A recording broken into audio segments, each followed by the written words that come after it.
Hello' হাই everyone. এই ভিডিঅ'টো বনাই থকা কেইবাটা দিনো হ'ল, আপলোড দিব পৰা নাছিলোঁ, সময় পোৱা নাই। প্লেচটো দেখিয়ে চাগে গম পাইছে ক'ৰ হয়। বহুত ভাল লাগিল, ধন্যবাদ জনাইছোঁ তেওঁলোকক। আৰু আনফালে নদীৰ পাৰৰ অকণমান আমোদ ল'লোঁ।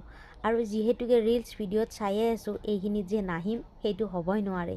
ইমান সুন্দৰ পৰিৱেশ, ভৰি দিবৰ অৱশ্যে জাগাও নাই, তথাপিও কিন্তু অকণমান ঘূৰিলোঁ।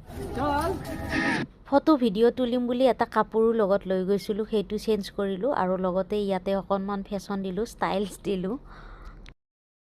ইমান সুন্দৰ পৰিৱেশ এটা দৃশ্য এটা চাবৰ বাবে কাৰনো মন নাযাব।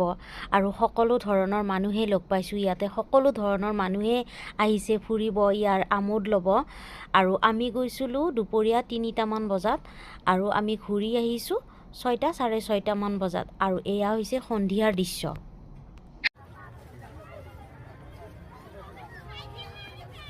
সন্ধিয়াৰ এই দৃশ্যটো হিন্দী চিনেমাৰ দৃশ্যৰ দৰে অনুভৱ কৰিব পাৰিছোঁ। আৰু লগতে সৰু ল'ৰা ছোৱালীৰ বাবে খেলা ধূলা কৰা বস্তু বহুত আছে চাবলগীয়া। গোটেইখিনি ভিডিঅ'ৰ দ্বাৰাই দিয়া নাই। যিসকলে এতিয়ালৈকে অহা নাই তেওঁলোকে আহিবচোন, বহুত ভাল লাগে। আৰু ভিডিঅ'টো লেটকৈ হ'লেও দিছোঁ। যদি ভাল লাগিছে লাইক কমেণ্ট শ্বেয়াৰ কৰিব। ধন্যবাদ।